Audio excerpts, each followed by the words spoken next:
හැඟුම් භවයේ ගල්වලා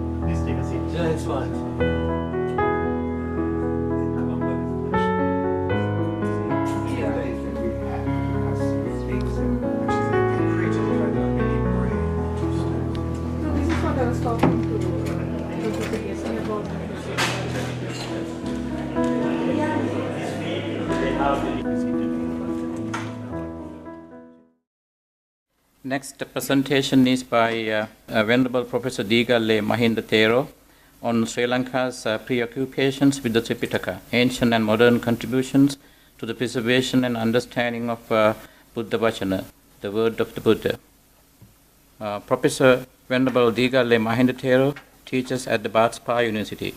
He's a graduate of the University of Theravada, Harvard University, and the University of Chicago. I think you earned your bachelor's degree from Theravada and master's from Harvard and PhD from the University of Chicago. So he has taught in Canada, USA, and Sri Lanka and conducted postdoctoral research in Japan. He is the author of Popularizing Buddhism, published in 2006, and editor of several volumes, including Justice and Statecraft, published in 2017, and Buddhism, Conflict and Violence in Modern Sri Lanka, published in 2006. Venerable Sir, we now respectfully call upon you to do a presentation. Thank you. Dear Venerable monks, in particular Venerable Sila Vimala and Her Excellency Manisha Gunasekara, the Sri Lankan High Commissioner, and Your Excellencies from Thailand, Myanmar, Pakistan and Bangladesh, and the devotees of London Buddhist Vihara, and dear friends. So I was asked by Venerable Sila Vimala to talk about Sri Lanka's contribution to Tripitaka. And so that's why I use this word called Sri Lankan preoccupations. And I think President's declaration of the week, Tripitaka as a national treasure, but also his ambition to register it UNESCO, and also this week, I think, represents this continuation of these preoccupations. And I think Professor Getin's talk earlier is very helpful for me to elaborate some of the Sri Lankan contributions. So we know that there is a self-perception. Sri Lanka has a self-perception that it is the home of the Theravada Buddhism. And that directly relates to the Tripitaka. Without Tripitaka, probably this understanding will not come. And then I think we are kind of concerned about this Buddha Vachana, the word of the Buddha. And that's where, at least, we heard from Professor Getin, complexity of how we can get to the word of the Buddha. But nevertheless, there is a perception that Sri Lanka has if not all, a significant portion of that in Pali language. So that's quite interesting. So it was unofficial national heritage, but since January 5th this year, it has kind of a state recognition as a valuable collection. So I think it's quite important to understand this preoccupation. Now, my question is, some of the questions that I ask here can provoke some of you, but if it does, you have to listen to Elizabeth Harris about anger and so on. Yeah. Now we have to ask why is it necessary? Why it made Professor Sirisena to declare it national treasure? I have some answers. They are not complete, but I think one of the things is this traditional preoccupation has been challenged in recent years.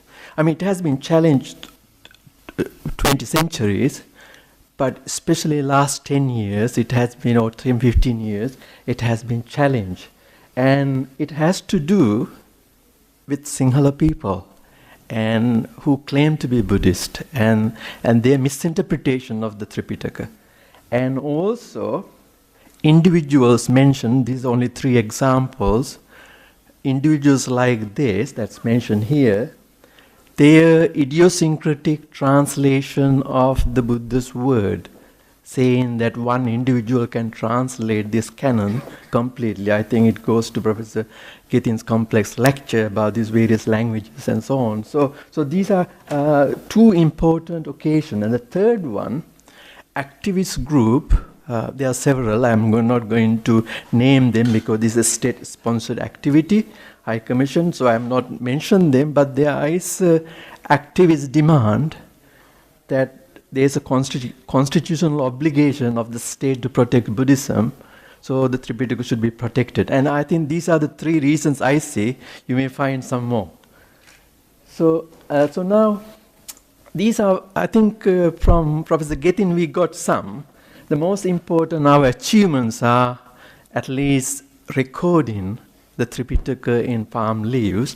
And I would say, like the digital text that we have today, this is the first occasion, if not Ashoka, but after that first time, technology is used to preserve Buddhism, preserve Buddha's word, preach the text, and make it think about this memory is problematic and wanted to preserve. So first occasion. So in that respect, it is very important, this writing in Matale.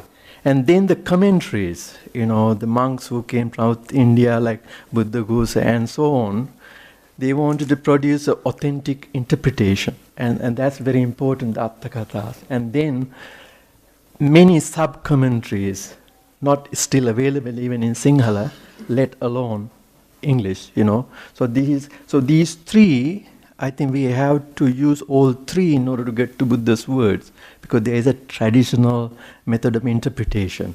And then the last one, we have completely neglected this portion of literature, which we call Banakatha literature or medieval literature, Pujavali and so on. That's also extension of the Pali canon. And that also need to be taken into account. And the last one is this, palm leaf collections. I think Professor Ketin mentioned about the problematic of PTS editions and the critical editions and so on. These palm leaf manuscripts, important part of it. And I think we have to take that on board to do the good job, real job.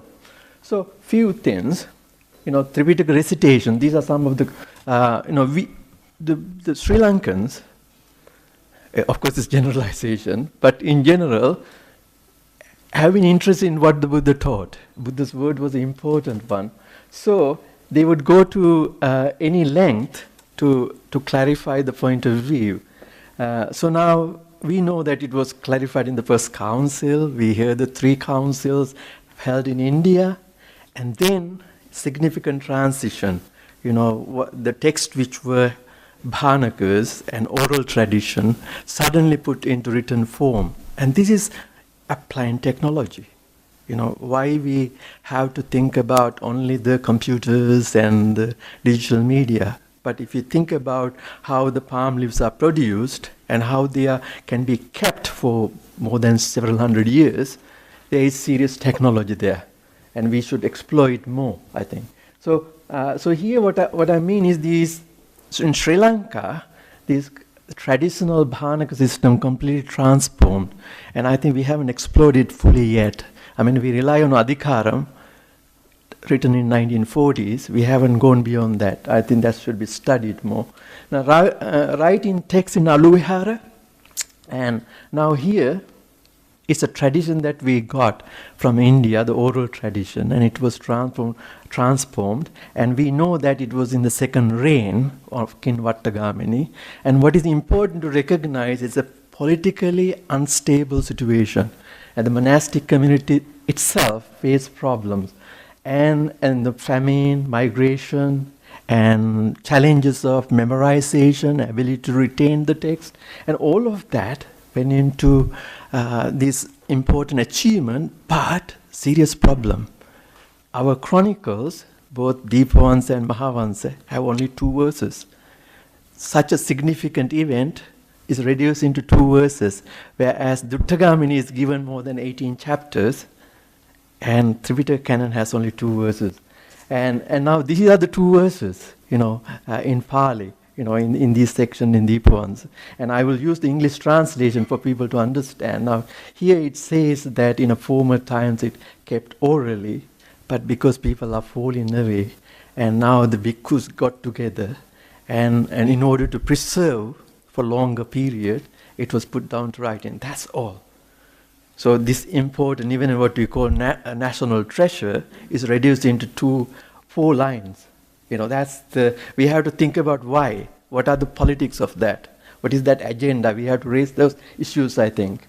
And then writing down here, like Professor Gethin, one of these things is that a lot of manuscripts were destroyed.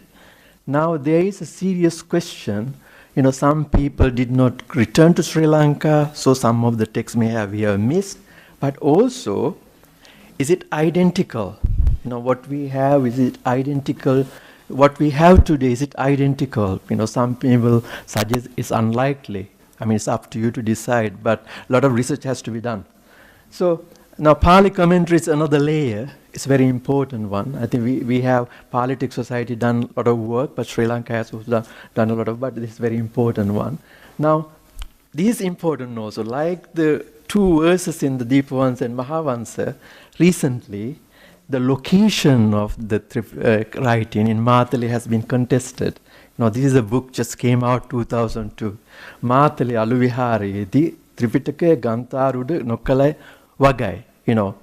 The texts were not written down in Matali. This is something for us to think about. So the people are questioning, those issues. Quite important to consider. Now, Tripitaka recitation, another many contributions. Now here in Sri Lanka, this is in Palmadulla. They had the 1865. This is the location that they had the Sanghayana. And this happened in 1865 during the British colonial time, important event. And not entire Tripitaka was recited, but important thing is that Sripada became very important after this event. The head monk was Venerable Sumangala, and he was appointed as the chief priest of Sri Lanka and Adams Peak, and then Protestant Buddhism at Gombrich and basically called Protestant Buddhism. Very important layer event happening with Tripitaka recitation, and the politics of the Sangha, the power, changed drastically, and also British involvement in it. And then this is the kind of Theravada in that place. Still you can see it, very exquisite, kind of you can see where the Sanghayana was held. Yeah, it's in Palmadul. And then recently in Kalaniya, where the Vidyalankara Pirivana was, in 1959-53 there was a Sanghayana. Of course, there are criticism that they did not publish the text, but very important. And this was just before the Buddha Jayanti. And then the government took over the task of printing the text in 1955. So this, I think, paved the way for the other awareness among the Sinhalese Buddhists that we should do something. Very important. And then, kind of this very briefly I wanted to go. I think we went to it. There's a broader perspective on the canons. We can say that we have authority scriptures, and this is the kind of, we can see the samples here. Assuming that we don't have it, I brought it, but you have a physical one, you can come and touch later, get inspiration. And then the Chinese tradition, I think we heard it from our ambassador, Mrs. Gunasekara, about this Heiansa, very important. These are the plates, and now we call it Taiso Tripitaka, the Japanese edition.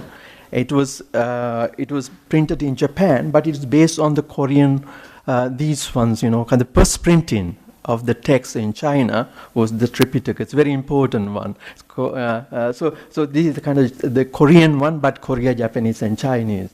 And then the Tibetan one, we can see somewhat similar to ours, the way the manuscripts are placed, and you can see very colorful and beautiful, you know. Now, colonial context, I mean, we cannot forget this, because that we were under the British, and also we were benefited, but also has some disadvantages.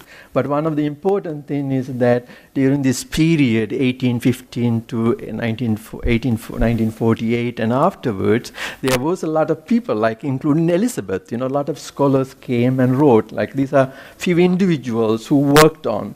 These are none of them are Buddhist, you know, Gogerly, Copleston, and Hardy. And they wrote a lot about, educated about the canon and so on in the West. And then Pali translation, maybe this is the most important one, broadly, Politic Society. And I think it is nice to talk this in the presence of Professor Gethin, who is the president of the Politic Society. I have some suggestions after this. And now we know that Rhys Davies, you know, who spent critical period, 8 years in Sri Lanka, learning Pali from the monks, and you know, he came later on, he became the professor in Manchester and founded Politic Society. And now we are nearing 200 years anniversary.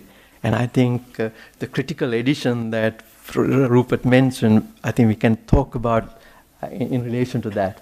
And now here, enormous power, Politic Society, is a part of the colonial machine, if not formally, informally. And why it is the case is this. There is actually Sri Lankan gratitude for this honorable gentleman, Rhys Davies. And when his anniversary, the stamp was issued in honor of Rhys Davies, you know. And now this is the most important quote. You know, Philip Almond Wright in 1888, you know, by middle of the 19th century, the Buddhism that exists out there in Asia was beginning to be judged by a West that alone knew Buddhism was in the past, what Buddhism is in the present, and what ought to be Buddhism forever. Yeah? The essence of Buddhism came to be seen expressed not out there in the Orient, but in the West, through the West control of Buddhism's own textual past.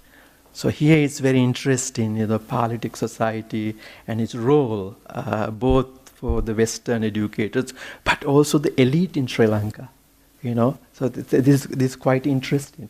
And now here, I think Rupert mentioned few of them. Sri Lanka Tripitaka project, there are several, very important one. And this is the very important couple, and I have the photo there, that side in this temple. This lady is quite important, you know. She became widow, you know, Somavati, and her husband passed away when he was very young, and they started this publishing commentaries, and she gave her whole estate after her death to publish it, and we have those texts there in the library. Very important, kind of bringing Attakatha. Now here the point is, they were not thinking about Sinhala, they were thinking about Pali. That's something we have to remember. Yeah, and then these are those texts, yeah. And now here it started 1917, and by 1959 they finished 49 volumes. What a commitment! And then this one, a lot of criticism because it was done by the government. But some people who are very careless, they say it's pedantic, archaic, and so on. It looks like nonsense, because what the problem is, our education system do not educate our people in the language. The Sinhala language, students should be given whole range of Sinhala lessons, not only colloquial Sinhala. So they cannot read these texts because they are not educated in Sinhala, and that's the problem. So, but anyway, the important thing is this volume. You know, about 57 volumes. They are also there, and they are. It's a slow project. 55 to 1989, and this will be very important for Professor Gethin and his project of critical editions. Why I say this? This text, on the left-hand side we have the Pali text, on the right hand it has the Sinhala translation, and not only that, it uses much more whole range of manuscripts which Rhys Davies and others did not have access in 1888 or until 1920. So I think there is a gap to be filled in consultation with these Sinhala translation. I think there's a lot of merit in this text for our study of Tripitaka. And this is the kind of volume 4, kind of composed by, for example, this is my transliteration. I just kind of had fun one day when I was traveling. Now I want to read this one. Isamehi bhagyavat Budurajanan Vahanse Savat Nuwara Jetavanayu Anepidu Situgi Arami Vadavasana Seka. That's the beginning. And people say it is archaic and pedantic. There's nothing pedantic about it, nothing archaic about it. It's just good Sinhala. And it's silly that people say they cannot understand it. It's nonsense. That what happening is that we have not been educated people in the Sinhala language. And this translation is very civilized, very refined Sinhala. And I think we should pay more attention to this translation. And also on the bottom there are a lot of footnotes and the manuscripts and so on, very valuable when we come to the PTS edition revision someday to use this one. I think it has gone a step further than what we have done, I think. And then this one people do not know. A man single-handedly, actually he was here when this temple was founded, 1829. He was student when the temple was founded. A.P.D. Soisa single-handedly translated the entire Tripitaka into Sinhala. Very beautiful Sinhala that people can understand. And people do not recognize it. It's unfortunate. Another opportunity for the Phallitic Society. 48 volumes single-handedly, recently printed, and it includes commentaries also. 38 volumes, the canon, and the remaining are the commentaries. And he died in 1968. Now, before the government printing, he finished the whole thing single-handedly. Remarkable individuals, what individuals can do.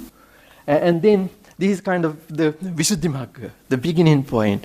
How in the Pilis in the Nuane Nuanati, Kelestavana Viriati, Pariharika Nuane Nuanati, Sasarabidu to Yamek Attid. So kind of translate the first verse of the Visuddhimagga. Very beautiful Sinhalese. It's a very, very nice one. And then Pali commentaries in Sinhala. Recently, commentaries have been translated by the Cultural Center. And I think this will be very valuable for our Pali studies to take on board, I think, the Radha English edition, and I think it's very, very valuable. The palm leaf collections, Colombo Museum has the largest collection, untouched. There are dust in the manuscripts, over 5,000 manuscripts. And then University of Peradeniya have over nearly 4,000 manuscripts.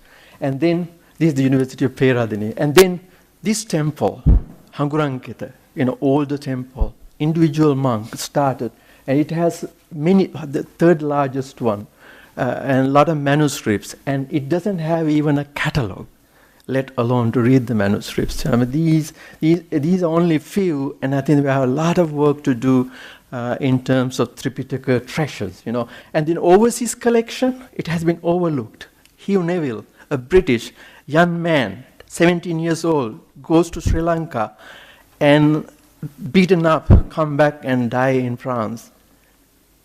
Collected nearly 2,000 manuscripts, and the British Library purchased them. And there are Sinhalese manuscripts, all aspects of Sinhala culture, but also Pali manuscripts, untouched. This is the area that we have to work on. This is the catalog. They have 9 catalog, handmade catalog. These are the 2 volumes, kind of like the name only, 2 volumes. Yeah, and then British Library has a lot of good ones. This is ivory. Visuddhimagga, I think it's a Visuddhimagga. I think I just saw the manuscript, ivory carving and so on. These are called Kamba. It's a very important one. This is the text, how beautiful it is. Namo tassa bhagavato arahato samma sambuddhassa sile patittaya narosa panyo chittam panyancha bhave, kind of beginning point of Visuddhimagga. Very beautifully decorated manuscript. And now look at inside. The 16 places of pilgrimage, very beautifully. This Tissa Mahavihara, Bodhi, Mirisavati, Swannamali, and so on, kind of very nicely decorated. And now, Sripada, how the Sripada was seen. And then the kind of changes on writing. Look at how the Mahayangana is written, the way it is written. This is not the way we write. some of the interesting things we have to understand, and I think quite interesting. And it is interesting here. The date is given in the manuscript, 1853. So that's the time that Hirunivil was in Sri Lanka.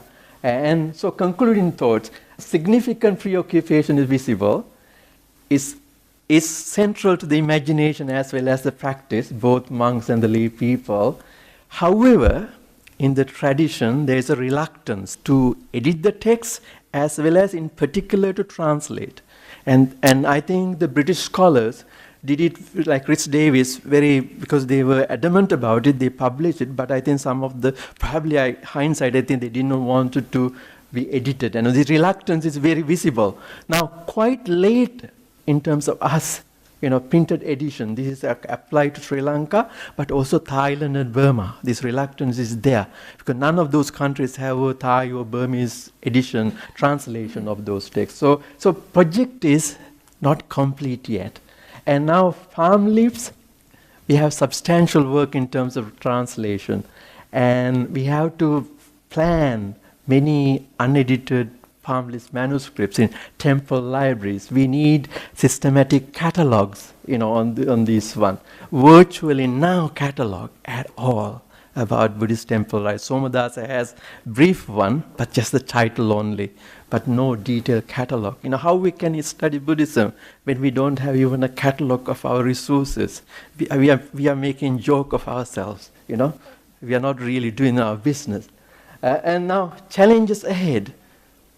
200 years come in PTS society, so I think we have to prepare it. We have to look at the Sri Lankan editions, translation of the canon, commentaries, sub-commentaries, and I think PTS project has I recognize PTS volume has a value, but it needs to be enriched by the Sri Lankan tradition, the translations and so on in the next 60 years to be viable. I think it's a great challenge for Professor Getin, but I believe that you may do something for us.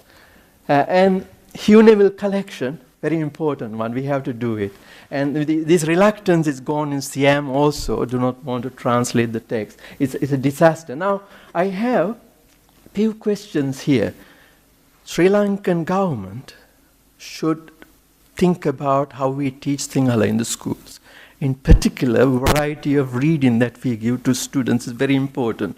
And I think it's very clearly when we think about study of Buddhism. I mean, making national literacy is good, but I think we have to have a good way of teaching Sinhala to kids. Very important. Now, Sinhala was not considered important until 1940s and 1950s. That's why the texts were not translated. I mean, look, our pioneer, Anagarika Dharmapala, he's silent. He talks about Sinhala people, but he's silent on the printing of the canon and translation. And he was pulled only at the very last minute, last 4 years in his life, to be the advisor to the Simon Heva Vitarana bequest, because the person who was in charge died. Yeah? So I wonder why Anagarika Dharmapala was silent. Somebody should research why he was not interested in putting the Tripitaka into Sinhala. Something for us to think about. And think about other great Buddhists. Hikkadwe Sumangala, Migattuwatte Gunananda, Alcott. All of them have ignored Sinhala. Why? What's the reason?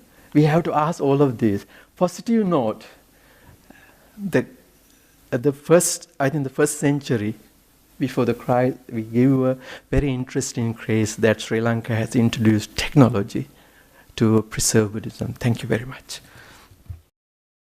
Up next is the speech by Dr. Martin Seeger on the influence of Pali Tripitaka canon on Buddhist traditions in South Asia. Dr. Martin Seeger is Associate Professor of Thai Studies at the University of Leeds. From 1997 to 2000, he was ordained as a Theravada Buddhist monk in northern Thailand. He earned his PhD in Thai Studies from Hamburg University and is the author of the monograph Gender and the Path to Awakening, Hidden Histories of Nuns in Modern Thai Buddhism, which was published by NIAS Press and Silkworm Books in 2018. We call upon Dr. Seeger.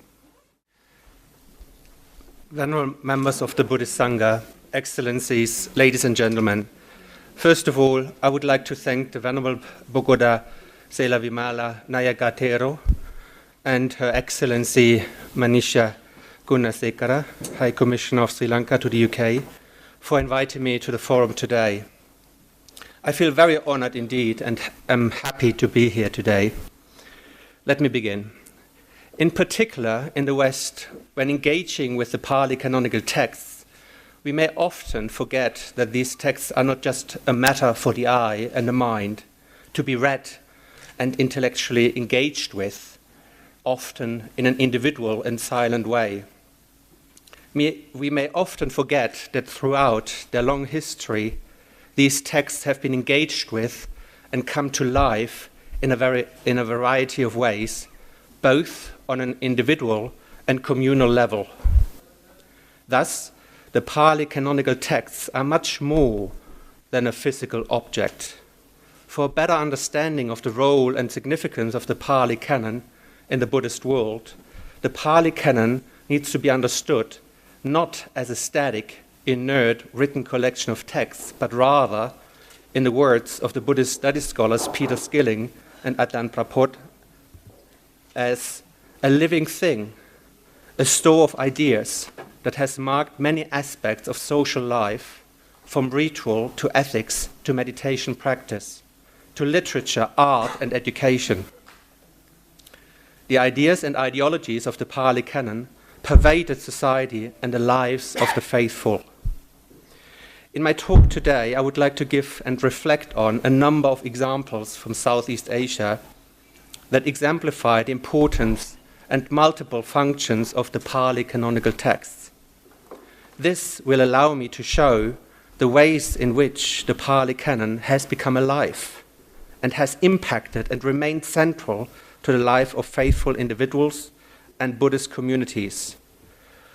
Following the examples set by Buddhist kings of India, rulers of Southeast Asia not only sponsored Buddhist rehearsals, Sankayana, during which the intactness of the Pali canonical text was established, they also spent large sums for the dissemination of Pali canonical texts. Thus, in the year 1477, for example, Thai king Pachauti Lokarat, king of Chiang Mai, invited several hundred monks to take part in a Buddhist rehearsal with the aim to purify the Pali canonical texts. This rehearsal, which is regarded as the first Thai Buddhist rehearsal, took place in Chiang Mai's monastery, Wat Jet Yod, also known as Wat Pothara Mahavihan, and took a year to complete. In the year 1788, Thai king Prabat Somdet Puttayot Pha Julalok, or better known in the West as Rama I, the first king of the current Jakri dynasty, donated large sums for the copying of the Pali canonical texts, which he had then distributed to all royal monasteries in the country so that these texts could be studied by the monastic community. When he was told, however, that the Pali canon had become distorted, he organized what, according to the Thai way of counting, was the 9th Theravada Buddhist rehearsal. Again, this rehearsal had the objective to cleanse, chamra, the Pali canonical texts, which were then inscribed on palm leaves. King Rama I asked more than 200 monks and more than 30 lay scholars to cleanse the scriptures from distortions over a period of 5 months. The king is said to have attended this scholarly exercise 2 times a day, every day for the entire length of the project.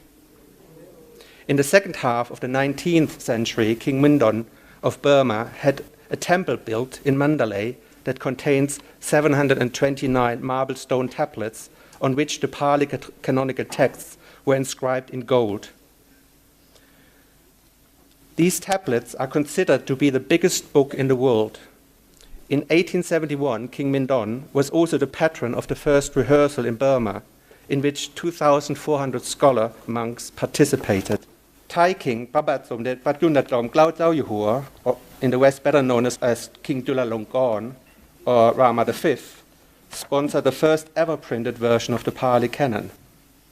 This version, in the Pali language and Thai script, contains 39 of the canonical books and was printed between 1888 and 1893 as part of the celebrations of the 25th anniversary of King Rama V's accession to the throne. 1,000 sets of the Pali Canon were produced. Via the Royal Thai Embassy in London, this edition was sent to over 260 leading institutions across the globe. The complete set of the 45 volumes was then printed during the reign of Rama VII between 1925 and 1930. The exact motivations for organizing and sponsoring these rehearsals and copying of Pali canonical texts may of course vary. What seems to be clear, however, is that it was not only recognized that these texts contain important teachings for the Buddhist practitioners, but also that these acts of preserving and disseminating the Buddha's teaching create a lot of merit. Also, there's ample evidence that shows that the study of the Pali canonical texts was perceived to be crucially important for the health of the state. In the 18th century Thai chronicle Sankiti Vangsa, composed in the Pali language, the importance attached to Buddhist scholarship for the longevity of Buddhism itself is explained with the following words. As long as the study of scriptures, pariyatti, is existent, the religion, satsana, is existent. Even though, as my examples so far have shown, a major concern was the precise preservation of the wording of the Pali canonical texts, the Pali canonical teachings have also been used by the tradition in very creative ways. This is nicely expressed in the words of the enormously influential monastic educator, Prince Patriarch Vajiryan Varorot, a younger half-brother of King Rama V. When the student has understood the Dhammic topics with its characteristics and then learns them as lists, arranged into categories, he will easily gain understanding. He may even be able to employ the lists and categories resourcefully. This is comparable to a student of pharmacy who, having studied the medical textbooks, will be able to prepare a new medical formula effective for usage with different individual patients. As I have investigated in my long-term research on Thai sermon texts and the biographies of influential Thai sermonizers, this kind of approach was widely practiced by both male and female Buddhists. Those who had developed a deep familiarity with the inner systematic structure and narratives of the Pali canonical texts have produced a vast amount of new texts, using the Pali canonical texts both in terms of their formal elements and content as a source for impressive creativity. In this way, over the centuries, a vast amount of valuable Buddhist literature has developed in Southeast Asia. At the same time, the study of Pali canonical texts that included the verbatim memorization of large parts of it may also have transformative aspects for those who have intensively engaged with these texts. The Pali texts, once memorized and thus internalized, may become a part of one's life. Thus, in my research, I try to show how Thai Buddhists have perceived the memorization and reciting of Pali canonical texts as a means of spiritual self-development, very similar to what the scholar monk Analayo observed about textual practices of early Indian Buddhism. Venerable Analayo argued that recitation undertaken for its own sake does seem to function as a means of mental development, bhavana, in a wider sense, and as such could become a tool for progress on the path to liberation. However, I could also give numerous examples that show that when Pali texts are memorized, recited, or chanted, even without understanding the exact meaning of what they say, these texts may still be believed to be efficacious. In fact, in the words of the Thai academic Apichai Pantasen, ordinary Thai Buddhists learn the chanting of texts in Pali so intensively that they are able to recite a number of these texts by heart, but they do not know their meaning. Even monks who chant these texts may not necessarily understand their entire meaning. As the late anthropologist Stanley Timbaya put it once, the Pali texts are meant to be heard, but paradoxically they are not understood by the majority of the congregation. Sheer attendance and hearing without necessarily understanding is efficacious and brings its rewards. In many Thai monastic communities, Pali texts are chanted daily in a group. Monks and often nuns, lay people come together early in the morning and in the afternoon or evening in order to recite Pali texts for up to an hour each time. Monks are also frequently invited to chant Pali texts at special occasions, for example, in order to give blessings for a wedding, the opening of a shop, as part of a magical ritual, as part of the consecration of amulets, at funerals and cremations, or even as part of an exorcism.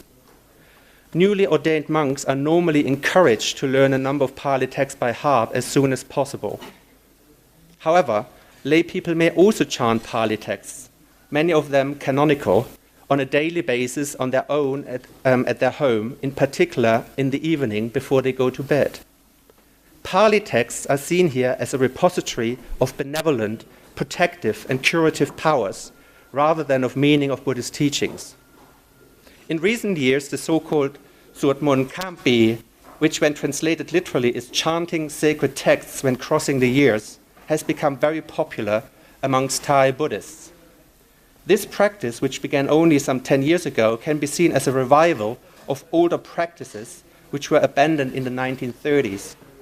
During the reign of Thai King Rama V from 1868 to 1910, royal ceremonies were held at the end of the old Thai year in April in order to ward off national calamities and to ensure everyone an auspicious entry into the new year.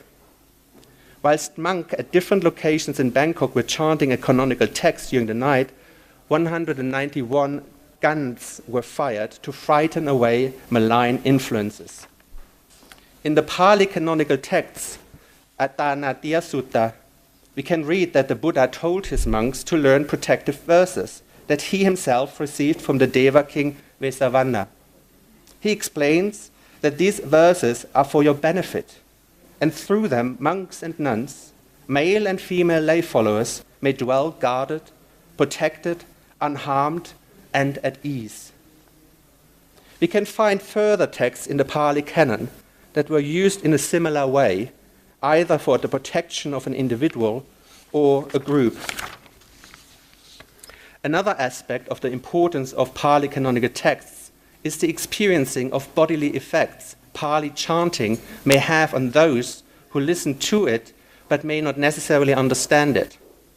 The anthropologist Joanna Cook, for example, reports that during chanting Pali texts, Buddhist practitioners may have bodily sensations like goosebumps and shivers or waves of coolness throughout the body.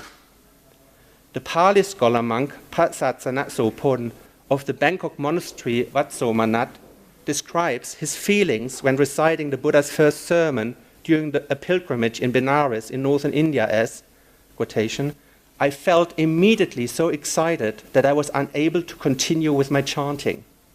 The words got stuck in my throat. It was as if the Buddha himself was present." Many of the Buddhist practices in relation to chanting Pali texts seem to presume protective or curative powers, either for the protection or healing of an individual or the warding off of malign forces that threaten a community. We can find numerous passages in the canonical and post-canonical Pali scriptures that seem to be able to serve as a model or legitimation for these practices.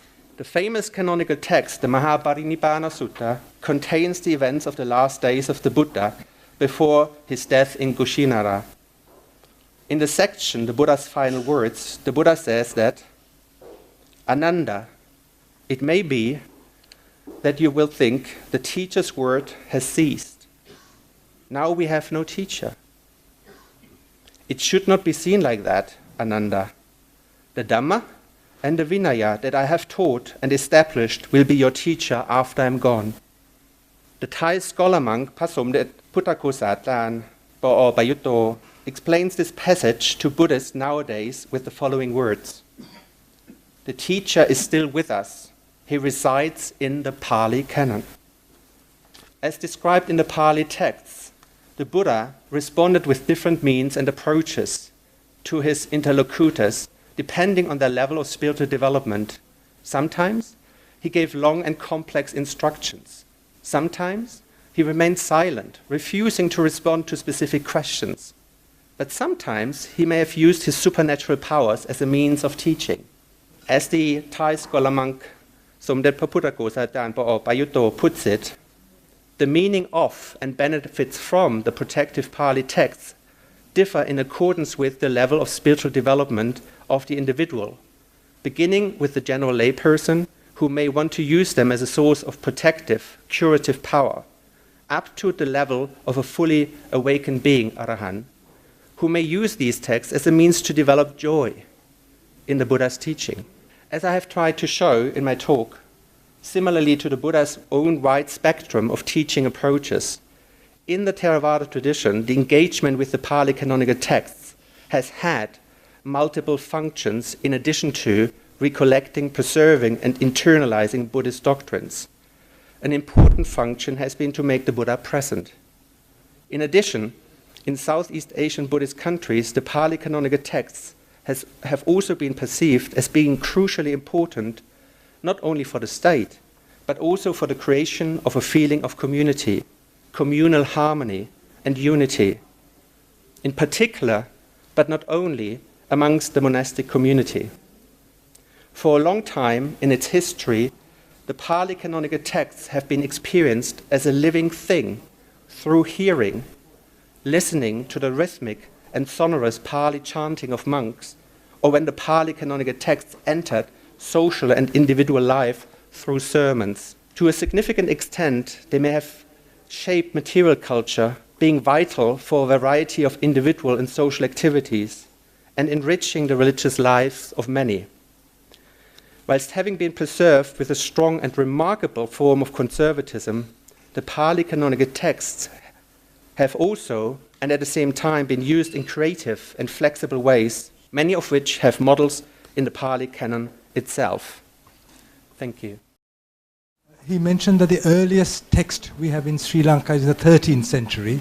About how many texts do we have between the 13th and the 19th century in Sri Lanka? And when the Pali canon was copied in the late 19th century, the government Oriental College, what sources did they use? My information on Pali manuscripts actually comes mostly from an article that I read by, I think he's still the current president of the Buddhist Publication Society, a monk Venerable Jnana Tusita, who has written about the history of the Pali manuscript tradition and compiled a certain amount of information. And so it was from him, or an article written by him, that I got the information about the earliest manuscripts being from the 13th century, and they're collected in the Colombo Museum, which Venerable Mahinda mentioned. So I think basically the answer, the quick answer to the question is, as we become closer and closer in time, there are more and more manuscripts from the 18th and 19th century, but the ones that are older are rather sporadic. But I would have to go and check to answer that specific question. You mean they copied? Yes, they were copied. Manuscripts? Manuscripts were copied, and they're now in the Colombo Museum. The date is given as 1870. Right, but okay. Clearly they must have been copied from something earlier. Yes, so I was just wondering whether anyone knew. I think one of the things to say is that the textual history of Pali manuscripts is exceedingly complicated, because first of all we have the complicated history and unwritten history in the individual countries, Sri Lanka, Myanmar, Thailand, Siam, so forth, Cambodia, and so forth. So no one has really fully studied and got to grips with this. So there's the individual countries, and of course these manuscripts went back and forth, as we also heard from in Martin's talk. So I don't think anyone has the full picture of the textual manuscript. Wondering, in this digital day and age, I only know of Sutta Central as a website, but what else is being done to put the Tripitaka online and make it more accessible? There are various digital editions of the canon. So actually, the printed Asian editions that I mentioned, so the Buddha Jayanti Tripitaka, you can download every volume of it as a scan. You can download everything, I think, but 2 volumes of the Chulalongkorn 1893 edition.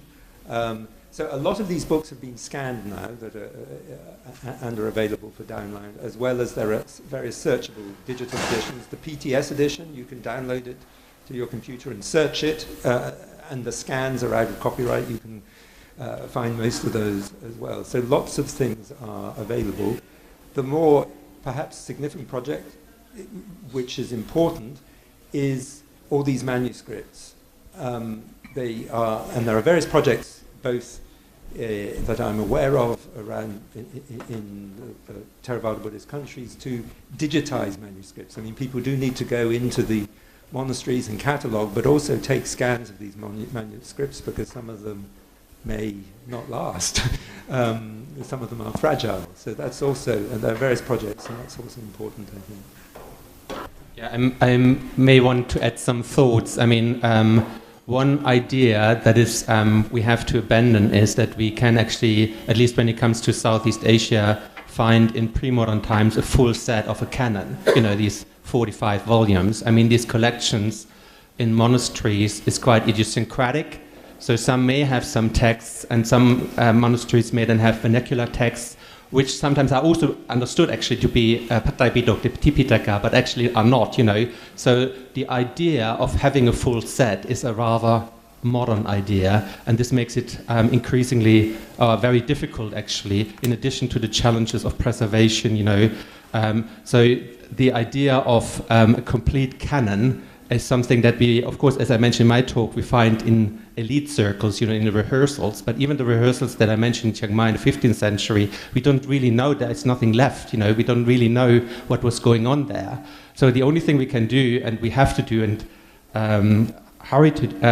we should do that as soon as possible, underscoring what the Venerable Mahinda said, to preserve what is still available, you know, what has survived during this enormously long period of time, survived during the climate, but we will probably not find in any monastery one set of, a full set of the 45 canonical texts. That's a big challenge. With regard to the question on the Colombo Museum, because the museum is established 1870 or 71, at that time they employed various writers, including, I think, even Munidasa Kumaratunga and few people like that, very elite, and they copied manuscript from other temples, and a lot of detail, you can get it where these manuscripts are available. You know, the Mr. Somadasa, who used to come here, who was in the British Library, he has a brief catalogue of manuscripts in temple libraries. There are 2 volumes, one on British Library and another one on Sri Lankan temples. But also he has 7 volumes published by British Library and Paleolithic Society, giving details about Hugh Neville collection. And there you have the beginning and the end, an important point and relationship to the printed text. But I think the Colombo Museum one, they were copied from the temple libraries, but it badly need work because catalog, even there doesn't exist. I mean, the work is there, complain about they don't have a proper librarian, but they don't even maintain the card catalog properly, let alone the manuscripts. So my question is about Abhidharma. I read in some Tibetan Buddhist texts that Abhidharma was written 200-300 years after Parinirvana. They said it was taught by Buddha, but it was written 200-300 years after Parinirvana. Do you have any comments on that, please? If we take the Sutta Pitaka, first of all, we have a number of suttas where the Buddha says something in brief and one of his disciples expands it. And the general idea from the perspective of the tradition is, of course, that the Buddha worked out the Abhidharma in the, was it the 4th week after his awakening? But that he didn't immediately teach it, but then he taught it, there's a story told that he taught it to his mother, and then he created a magical body which went on teaching the gods and his mother in the heaven of the 33, and he went to teach the Abhidharma to Sariputta, and Sariputta taught it to his disciples. For me, this story indicates that the Abhidharma is, to some extent, the work of the Buddha's disciples in the way that they tried to systematize his teachings and so forth. So that's how I would understand it. That systematic Abhidharma thought is clearly a development slightly removed from the time of the Buddha. And this becomes clearer if we compare, I mentioned different versions of the Sutta or Tripitaka surviving from the Sarvastivadins and the Dharmakuptakas. If we compare their version of the Sutra Pitaka, we see that it is actually really rather close to the Theravada version. If we compare the Sarvastivadin Abhidharma texts to the Theravada Abhidharma texts, we see much more diversions.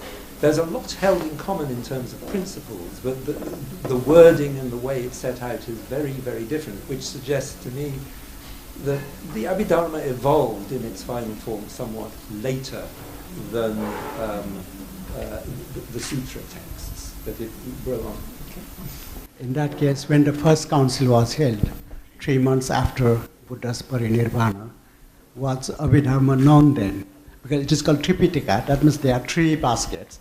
So if the Abhidharma was added later on, then there should not be 3 baskets, there should be only 2 baskets there. So if you look at the accounts of the first council in the Vinaya, so the earliest accounts, the Abhidharma is not mentioned by name. They do mention the Martikas and this kind of thing. So I think there are some indications that maybe the Abhidharma, as we know it, was not recited at the first council. Thank you.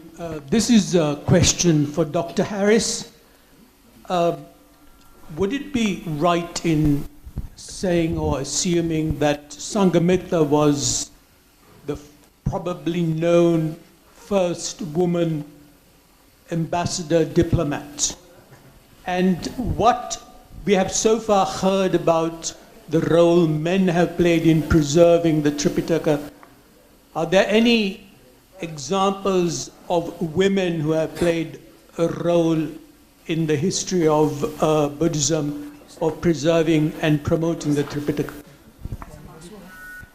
Well, thank you for that question. I mean, I haven't thought of Venerable Sanghamitra in that light, but maybe. Though we don't know if there were other nuns who were sent to other countries by Ashoka, or the nuns that arrived, yes, in Myanmar. I mean, I can remember one visit to Shan State several years ago when I was taken to a place in Shan State where they were convinced that, yes, the Ashoka's missionaries had been. Were there women there? I don't know. I'd like to think there were, but maybe not. I think Mahinda gave a very good example of a woman with the Abhidharma collection, the husband-wife team, and the woman being very active in preserving, and and Mahinda will say something about that. Yes, I think some stories of women have been edited out of the whole story of the preservation of the Tripitaka. I'm not an expert on that, but I think it's a general truth, I think, about how religion is spoken about, that sometimes the stories of women are edited out. But I think there have been, particularly in 19th century Sri Lanka, there were certainly strong women who were communicating the message of the Tripitaka, theosophists who came to Sri Lanka and did work on this. So I think there have been strong women. But Mahinda will say something more about. Thank you, Elizabeth. I think the photo is there. If you go there, in the library, even on the top of the door, you can see the photo. This lady is amazing. I think she was widowed when she was 25. So she took away the husband project, and I think none of them would have come without her, because she gave all her resources to the text. And also, once she died in 1982, she gave the whole state for publication. I think a remarkable lady, I think, kind of, what widows do when the husbands die. When they were very young, they started this project, even the husband would have been even 20, 25, undertaking this project and seen through. It's a remarkable woman. I think there may be some manuscripts in these temple collections. Some of the manuscripts may have been copied by women, as a meritorious activity. But I think we need to study those areas. We haven't approached it from that angle. May I also add, when you asked your question, the first name that came into my mind is actually, the canonical book, Tripitaka, which is, according to Theravada tradition, was actually recited not by a male monastic, but by a female lay follower, Kuchuttara. So the whole book, and it belongs to one of the oldest and certainly a very interesting collection of very important texts in the Khuddaka Nikaya. And this is by the tradition believed to have been recited by this lay woman. And then, of course, you, as Elizabeth Harris already mentioned, you have the Theravada, that may actually very well be autobiographical texts by monastic arahan, female fully enlightened beings, reciting these texts. And then there's, of course, the Theravada, which also contains material that seems to go back to female authorship. And this seems to be quite unique in the history of female authorship. I'm not 100% sure, but it seems to me that it may very well be possible that in the Theravada tradition we may have the earliest evidence for female autobiographical writing, which makes it quite astonishing. And then also, I wanted to add a little bit from Thailand. We do have in the late 19th century and early 20th century, in fact, very many women who have been very important in creating new texts, as I mentioned in my presentation. These women tended not to publish with their name. More often they decided to publish their sermons anonymously.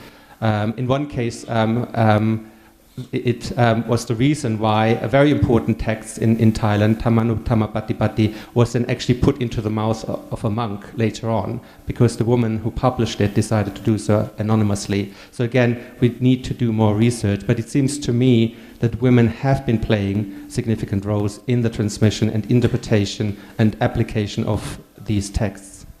Just one word. I think Hema Gunatilaka in Sri Lanka has done some work on the women who have been forgotten within the history of Buddhism in Asia. That has been work done on this. 7 blind people were asked to explain about the elephant. And they went there and touched the elephant and they explained the elephant in different ways. Likewise, sometimes when we read different translations, we can see the different ways they have translated. For instance, dukkha, the word has been translated into various words, even in, for instance, dukkha is translated in insecurity, suffering. Nowadays they use the word distress. Likewise, also, ekayano bhikkhave ayam maggo. Some people have translated this is the only way. Sometimes they have translated, some scholars, this is the direct path.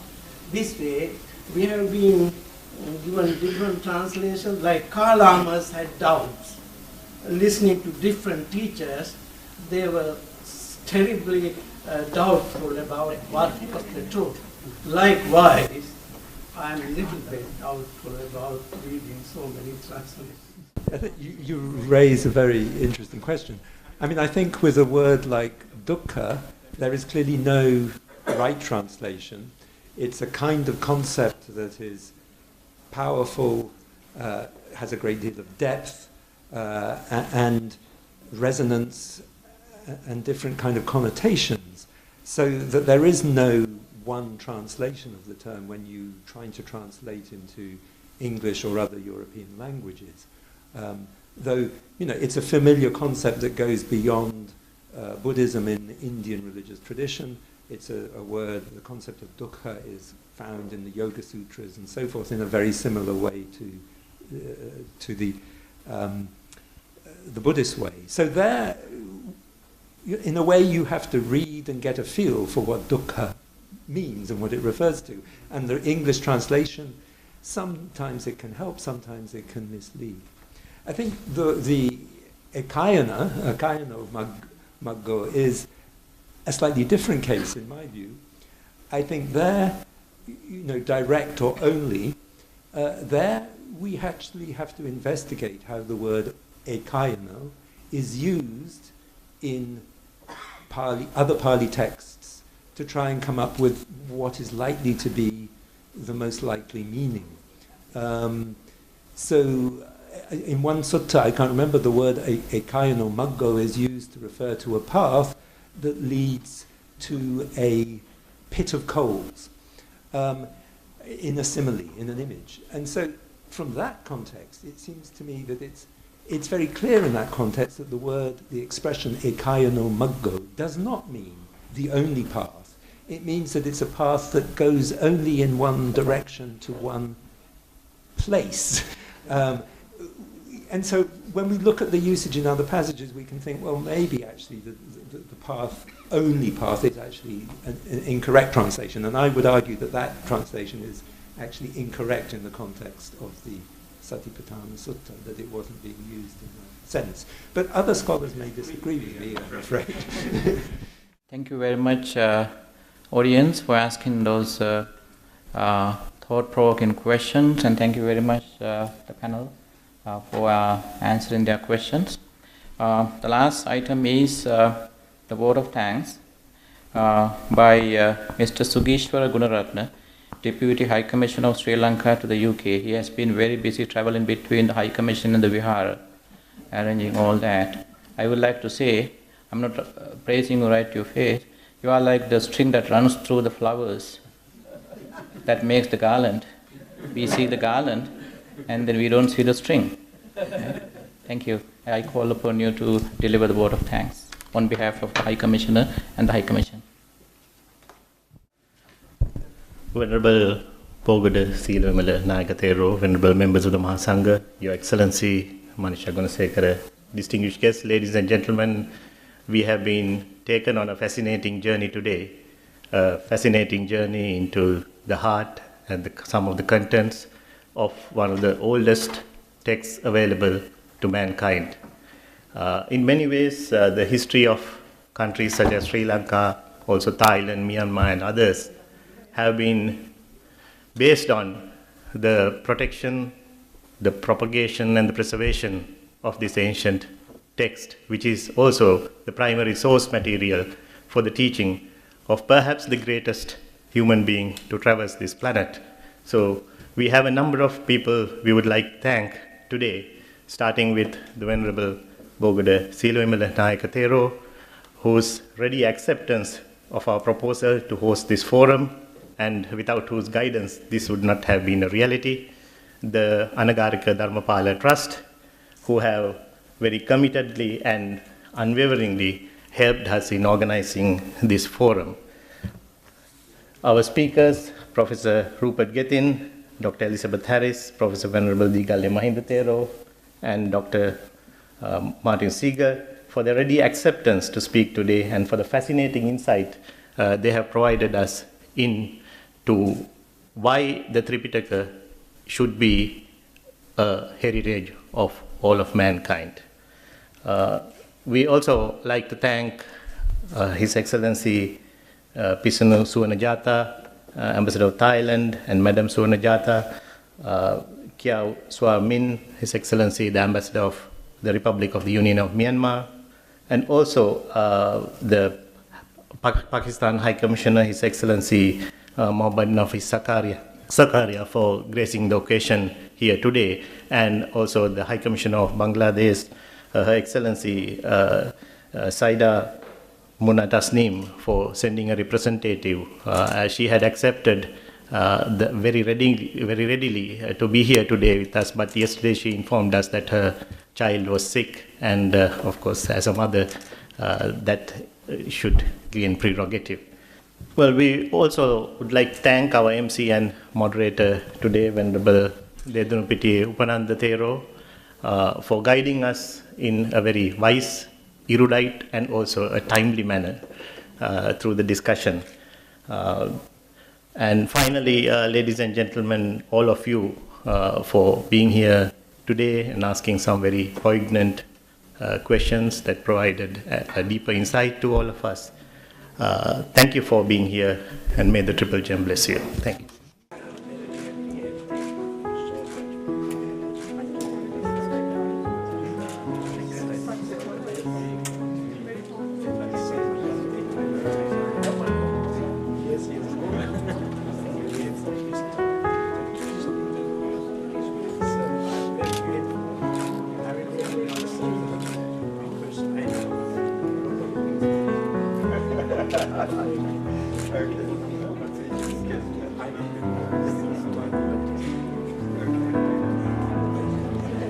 Thank you so much.